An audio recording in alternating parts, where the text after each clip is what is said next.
رات دیوانی تانیہ طاہر ناول قسط نمبر 63۔ وہ دارا کے پاس پہنچا تو ارتاش پہلے ہی موجود تھا۔ ارتاش اس سے کوئی بات کر رہا تھا جبکہ دارا چپ بیٹھا تھا۔ اس کی شیو کافی بڑھ گئی تھی اور انکی کی بات تھی وہ پہلے سے زیادہ ہینڈسم لگ رہا تھا اس کافی زیادہ بڑھی ہوئی شیو اور بھاری بالوں میں۔ آج پیشی پہ پورا زور لگایا ہوا ہے ہم نے، تمہاری سزا کو یہیں ختم کر دیا جائے گا۔ کس لیے؟ وہ سکون سے بولا۔ دوراب دارا سکندر نام رکھا ہے تمہارے سپورٹ کا۔ کیا تم اسے ملنا نہیں چاہتے جو اس طرح بول رہے ہو؟ فائق بولا اور اس کے سامنے کھانا رکھا۔ دارا مٹھیاں بھینچے بیٹھا تھا۔ در حقیقت اس نے اس سزا کو قبول کیا تھا۔ زندگی میں اگر لاپرواہی نہ برتتا تو شاید یہ مقام نہ آتا اور بہت بڑا خسارہ نہ ہوتا۔ بارے کو تم جانتے ہو، وہ بالکل نارمل بیہیو نہیں دیتی۔ اسے صرف رونا ہے۔ کہنے کو سال گزر چکا ہے مگر وہ لڑکی اتنی ضدی ہو رہی ہے کہ وہ کسی کی بات نہیں مانتی۔ اسے شجاع ہاؤس جانے کی بات کرو تو وہ گھر سے نکلنا نہیں چاہتی۔ اسے جتنا بھی خوش کرنے کی کوشش کرو وہ ایک ہی انسان سے راضی ہوگی اور وہ تم ہو۔ دارا پھر بھی خاموش رہا۔ ارتاش اور فائق اس کی صورت دیکھنے لگے۔ اس نے کھانا اپنی جانب گھسیٹا اور چپ چاپ کھانے لگا۔ یہ آپی کے ہاتھ کا ذائقہ تھا۔ ایک ایک لقمہ بڑی مشکل سے اندر اتارا تھا۔ فائق اور ارتاش بھی ضبط سے کھڑے تھے۔ ایک عرصہ لگ رہا تھا فائق کو، اسے سینے سے نہیں لگایا تھا۔ وہ بھائی تھا اس کا، دوست تھا، وہ تنہا نہیں تھا۔ تم بالکل اکیلے نہیں ہو، اپنی پوری زندگی بھی لگا دوں گا یار تمہارے لیے۔ تم اپنے آپ کو تنہا محسوس نہ کرنا، یہ کبھی مت سوچنا کہ آگے کیا ہوگا۔ بہت بڑا وکیل ہائر کیا ہے میں نے اور مجھے 100% یقین ہے کہ تمہاری اس سزا کو یہیں ختم کر دیا جائے گا، کیونکہ تمہارا سارا ڈیٹا اور ریکارڈز کلیئر ہیں۔ تم جانتے ہو فائق؟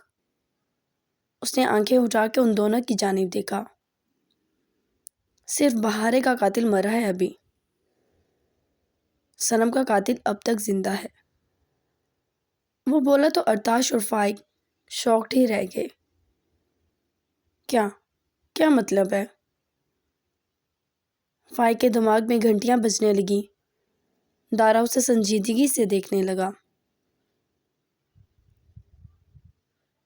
نہیں، میں مان ہی نہیں سکتا۔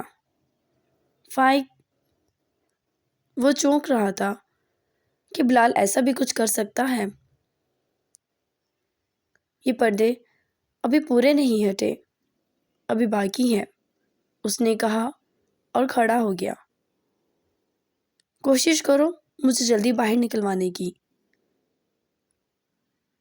پورے 1 سال میں اس نے پہلی بار یہ بات کہی اور وہاں سے اٹھ کر چلا گیا۔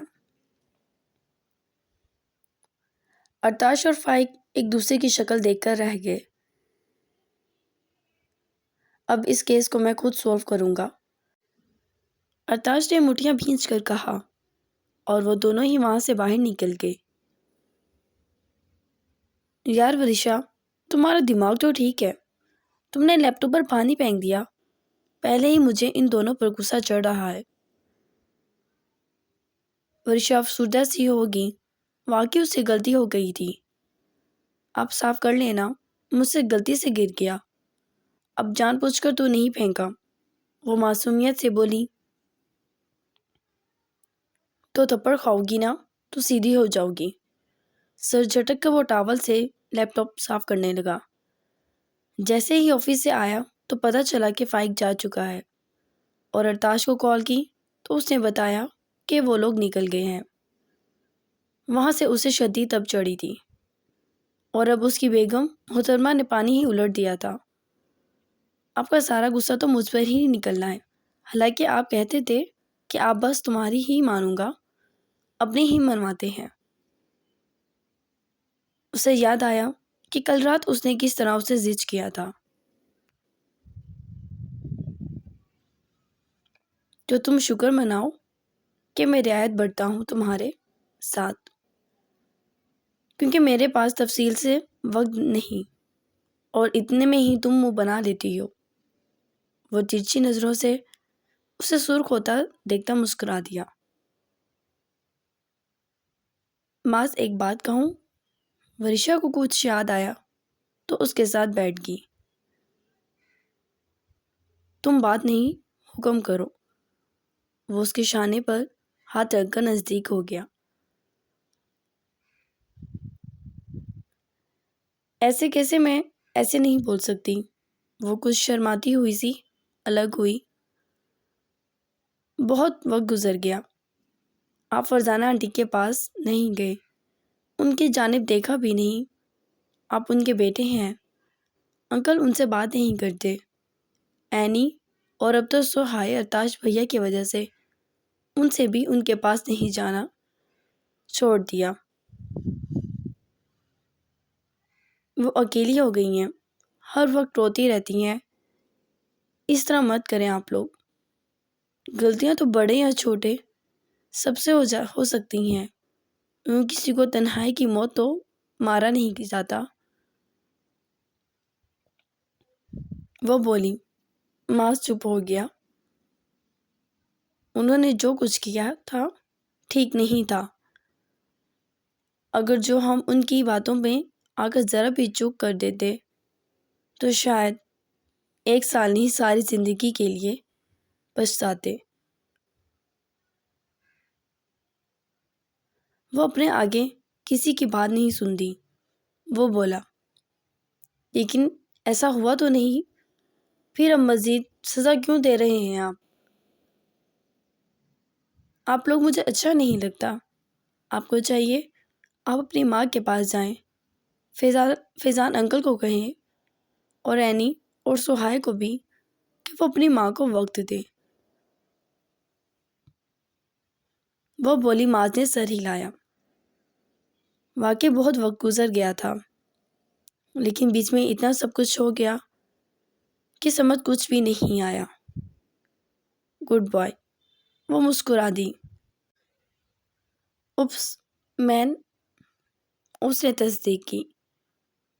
اوہ ریلی؟ تو تمہیں اندازہ ہے what the difference between boy and man? اس نے اپنی جانب کھینچتے سوال کیا. آپ نے ذرا خود پر قابو رکھیں. فی الحال ہمیں دوراب صاحب سے ملنے جانا ہے. میں تو بہت ایکسائٹیڈ ہوں کہ وہ اپنے بابا جیسا ہوگا یا بہارے جیسا. وہ جو موڈ میں تھا ایک دم وہ اس کا چہرہ دور کرتی اٹھ گئی. معاذ نے اس کی جانب ذرا گھور کر دیکھا. ساری زندگی ایک ہی غم رہے گا مجھے.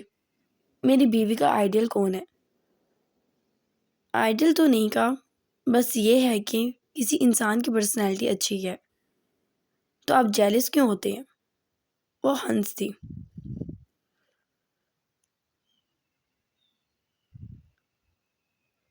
میری جان، انسان کو لفظوں کا بوجھ بھی اتنا ہی اٹھانا چاہیے جتنی اس ننھی سی جان میں ہمت ہو. تم نے کہا مجھے خوشخبری دینی ہے، پہلے اس بات کا جواب دو. معاذ اٹھ کر اس کے نزدیک آ گیا جبکہ ورشا دیوار سے جا لگی. آپ کو کوئی دوسرا کام نہیں ہے؟ ہر وقت ایک ہی بات؟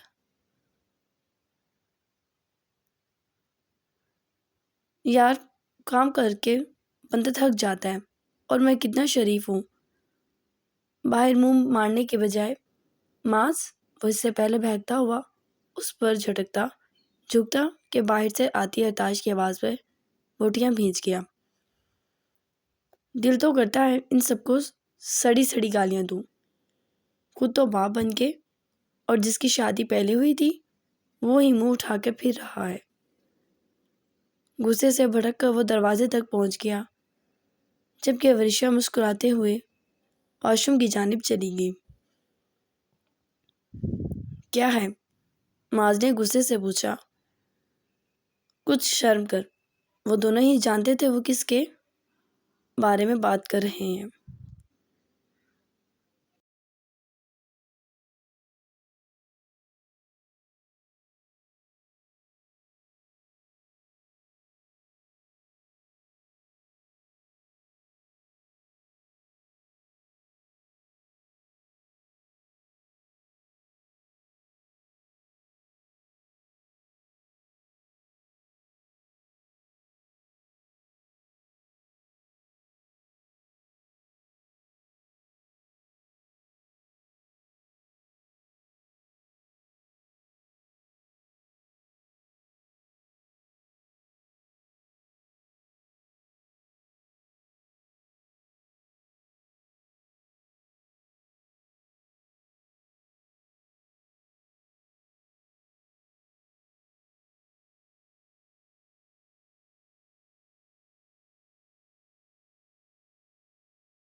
بات سنو میری، یہ رو رہی ہے اور تم اپنے کاموں میں لگی ہوئی ہو۔ شہروز کی بھڑکتی ہوئی آواز میں نشرہ ایک دم اچھل ہی گئی۔ وہ میں ابا جی کو کھانا دے رہی تھی۔ وہ آئرہ کو گود میں لیے کھڑا تھا جبکہ نشرہ بھاگی بھاگی ابا جی کو کھانا دے کر اوپر آ گئی۔ اس نے آئزہ کو گود میں لے لیا تھا۔ شہروز صوفے پہ بیٹھ گیا اور آفس کا کوئی کام کر رہا تھا اور نشرہ نے اس کی جانب دیکھا۔ اب دوبارہ وہ چڑچڑا نہیں ہوتا تھا، بلا وجہ بھی غصہ نہیں کرتا تھا، یہاں تک کہ گھر کے معاملات میں انٹرفیئر بھی بہت کم تھا۔ اپنا آفس اور بزنس، بس اسی بات میں مصروف رہتا تھا۔ اسے وہ دن یاد آیا جب اس نے ماں سے بات کی تھی کہ وہ شہروز کو باہر بھیجنا چاہتی ہے۔ اس نے اس کے لیے اگر کمپرومائز اتنا کیا تھا تو وہ بھی کر سکتی تھی۔ وہ خوش ہوتی جب وہ اپنے خوابوں کو پورا کر کے یہ خلیج دل سے نکال دیتا، اور اس کا کیا تھا، وہ رہ لیتی، اسے اپنی فکر نہیں تھی۔ اور ماس نے پہلے تو اسے سوچنے کا کہا، لیکن وہ اپنے فیصلے پہ پکی تھی اور اسے یوں جیتا ہوا نہیں دیکھنا چاہتی تھی۔ وہ جانتی تھی شہروز کے پاس بہت آئیڈیاز ہیں، لیکن اس کی تب سنی جاتی جب وہ بھی اپنے پیچھے باہر کی ڈگری کا تمغہ لگا لیتا، اور وہ کافی محسوس کرتا تھا اس بات کو۔ نشرہ نے اس کے لیے سارے انتظامات کر دیے تھے۔ معاذ اور نشرہ کے علاوہ یہ بات کسی کو نہیں پتہ تھی۔ اگر دارا ہوتا تو چٹکیوں میں کام ہو جاتا، لیکن وہ فی الحال نہیں تھا تو کچھ وقت لگا تھا۔ معاذ نے بھی کام کرا دیا تھا۔ ٹکٹس جو کہ 3 دن بعد کی تھی، اور سب کچھ اس کے الماری میں رکھا تھا۔ شہروز نشرہ کے شانے سے لگتے ہی آئزہ سو چکی تھی۔ وہ مصروف سا بولا۔ آئزہ کو کوٹ میں لٹا کر وہ شہروز کا لیپ ٹاپ ہٹا کر اس کے پاس بیٹھ گئی۔ شہروز نے تیوری چڑھا کر دیکھا۔ اچھا بس، اتنا غصہ نہیں کرتے۔ اس نے اس کی پیشانی پر اپنی انگلی پھیری۔ شہروز کے ماتھے کے بل ویسے ہی نکل گئے۔ مدھم سا مسکرا دیا اور اسے اپنے نزدیک کر لیا۔ میرے پاس آپ کے لیے ایک سرپرائز ہے، وہ بولی، ہاتھ اب بھی اس کی پیشانی پہ چل رہے تھے۔ اسے شاید سکون میسر کرنا چاہتی تھی۔ اچھا تم دوبارہ پریگننٹ ہو گئی ہو؟ وہ ہنسا۔ نشرہ شرما گئی۔ بہت بدتمیز ہیں آپ۔ وہ نفے میں سر ہلاتی بولی، پھر کیا ہے، شکر ہے تم نے میرے لیے بھی کچھ سوچا۔ مجھے تو لگ رہا تھا میری زندگی سے سب کچھ ہی اڑ گیا ہے۔ وہ بولا تو پچھلے بہت سارے دنوں کی اگنورنس کی خفی تھی اس میں۔ حالات ایسے تھے، ورنہ آپ سے لاپرواہی میں کبھی نہیں برتتی۔ ہاں، اور جو چھوڑ کر تو چلی گئی تھی مجھے۔ آئزہ نہ آتی تو کبھی منہ نہ لگاتا، وہ بتا گیا۔ آپ جو تھوڑی تھوڑی دیر بعد چھوڑ دیتے ہیں۔ ایک دن میں کیا غصے سے چلی گئی، آپ نے تو نخرے ہی دکھانا شروع کر دیے تھے۔ وہ ماضی یاد کرتی نفی میں سر ہلانے لگی۔ شہروز چپ ہو گیا اور اسے مزید خود سے نزدیک کر لیا۔ آپ تھک گئے ہیں؟ وہ سوال کرنے لگی۔ نہیں، ابھی نہیں تھکا، لیکن بار بار لگتا ہے تھک جاؤں گا، پھر خود کو سنبھال لیتا ہوں۔ بہرحال تم کیوں فکر کرتی ہو؟ وہ بولا۔ پھیکی سی مسکراہٹ تھی۔ نشرہ کو اچھا نہیں لگا، وہ سب جانتی تھی۔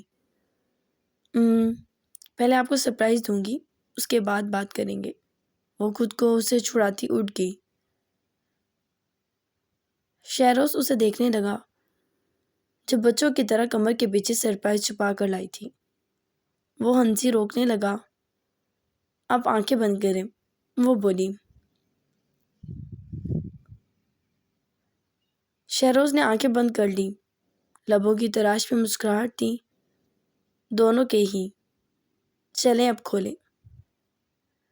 نشا نے کہا تو شہروز نے اس کے ہاتھ کی جانب دیکھا جن میں لندن کی ٹکٹ اور کچھ فارمز تھے۔ یہ کیا ہے؟ وہ دیکھنے لگا۔ وہ اسی یونیورسٹی کا ایڈمیشن فارم تھا جہاں آج سے 1.5-2 سال پہلے جانے کے لیے وہ مر رہا تھا۔ وہ ہنسیا، یہ سب کیا ہے؟ یہ آپ کے لیے ہے۔ میں چاہتی ہوں جس خواب کو آپ روز سوچتے ہیں اسے پورا کر لیں۔ سب کچھ ریڈی ہے، بس 2-3 سال ہی تو لگیں گے۔ وہ مسکرائی۔ شہروز نے ان ٹکٹس کو ایک طرف پھینک دیا۔ میری مسکراہٹ کی وجہ تم ہو اور عائزہ ہے۔ میری ڈسٹربنس کا مقصد یہ نہیں تھا کہ 2-3 سال کے لیے میں منہ اٹھا کر کہیں چلا جاؤں گا۔ اس لمحے تمہارے اس قدم نے میرے دل میں جانتی ہو اس کو آپ کے لیے کتنی بزاریت بھر دی کہ ایک لمحے کے لیے بھی نہیں سوچا میں نے کہ ایک بار پھر وہ خواب میری ہتھیلی میں ہے اور میں چاہوں تو اسے چھو لوں، اور اسے خود میں سمیٹتا بولا۔ نشا کی آنکھیں بھیگ گئیں۔ نہیں شہروز، میں واقعی آپ کو اس طرح نہیں دیکھ سکتی۔ آپ خاموش رہتے ہیں، ہر وقت چپ، اور آپ کی آنکھیں ایک ہی بات سوچ رہی ہوتی ہیں۔ تو بہتر ہے کہ ہم وہ سب کریں جو آپ چاہتے ہیں۔ جبکہ شہروز نے جھک کر اس کی پیشانی چوم لی۔ یار تم کچھ ایکسٹرا ہی فرما بردار ہو۔ وہ ہنس دیا۔ میں کہیں نہیں جاؤں گا، اور ہم دونوں اب وہ کریں گے جو عائزہ چاہے گی، اور آنے والے میرے بہت سارے بچے۔ وہ واقعی ریلیکس ہو گیا تھا۔ ہاں وہ سٹریس میں تھا کچھ عرصے سے، لیکن ہر سوچ پر ایک سوچ حاوی تھی، اور وہ نشا اور عائزہ کے بنا واقعی نہیں رہ سکتا تھا۔ لمحوں میں اس کے دل نے ہر بات کو بدل دیا تھا۔ شہروز، میں سیریس ہوں۔ اس نے اس کے لبوں پر انگلی رکھ کر کچھ بھی بولنے سے روکا۔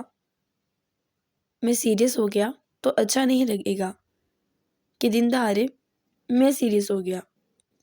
وہ ایک آنکھ دبا گیا۔ نشا نے اس کی انگلی ہٹائی۔ آپ سچ بتائیں، آپ کیا سوچ رہے ہیں؟ مجھے کچھ سمجھ نہیں آ رہی۔ وہ پریشان سی ہوگی۔ اسے تو لگا تھا وہ بہت خوش ہوگا۔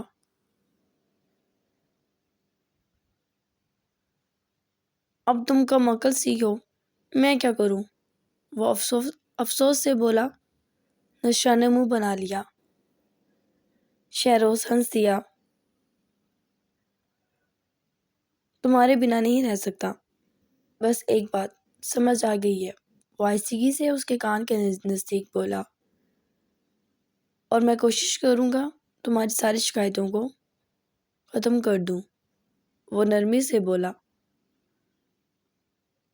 آپ سچ کہہ رہے ہیں؟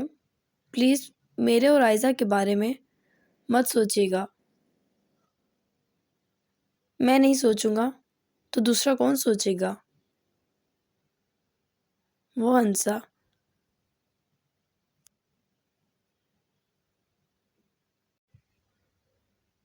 یہاں بہت اچھا، بس چپ۔ مجھے فورس مت کرو، ضروری نہیں ہر بات اور ہر خواب پورا ہو، اور مجھے بس اتنا پیارا تحفہ مل گیا ہے۔